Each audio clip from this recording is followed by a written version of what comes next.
let's put the straps on the Devonshire. And let me show you what I did. So here's your strap pattern piece.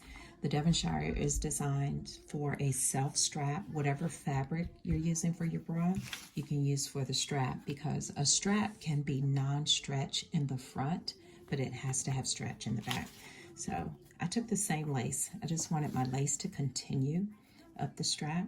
So I took my strapping, which we're going to put it, rings and sliders on, and I laid my lace on top of it. You can see I'm going to continue the lace on the neckline up the strap, and it kind of disappears right there. So it's like right over my shoulder. And then I put rings and sliders in the back for adjusting. And there's the continuation of my strapping here. Okay, so I wanted to show you what it looks like. Now, let me show you how I did it. Okay, here's my strapping. All right, let's put the rings and sliders on first for the back side.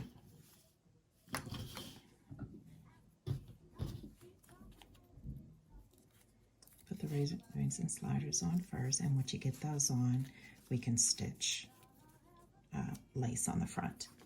So once you get the rings and sliders on, because that's going in the back, and here's your other piece of elastic to go on the back closure.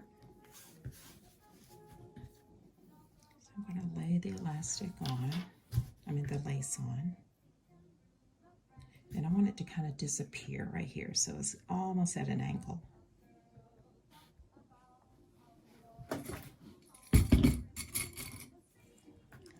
Clip it. I wanted to see how I wanted to come over. So just clip it on. And then I'm going to run a 3-step zigzag on the right-hand side, right where the lace is, on the strap. Run a 3-step zigzag from the top all the way down on the strap, and then we'll do a second stitch to fold the elastic under. So here's the first stitch on the strap, and then I'm going to turn the lace over. I cut it the same width as the strap, so you can still use this as your pattern. You're just going to fold it under to get this look. This is just an option. You're going to fold it under and do another stitch down on the other side, the opposite side of the elastic, using your 3-step zigzag stitch, and then just trim off the excess. Then you've got a lace covered elastic strap. Now back to the pattern, the pattern instructions rather, when it tells you how to put the strap on, you're just going to attach it to the top of the cup and the handling elastic that came from the underarm. I'm going to attach it here and stitch up that handling piece of the underarm elastic. I don't want the picot to show because it'll conflict with the lace, but I can do a straight stitch across just like normal, and then do my 3-step zigzag up, to make it secure. Now we got the strap on. Lace covered strap in a Devonshire. It just makes your lace continue up your neckline, which is really pretty.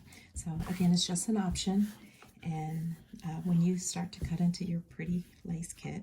So now we're going to put the small strap of elastic on the back, so it can be right there with the ring for adjusting.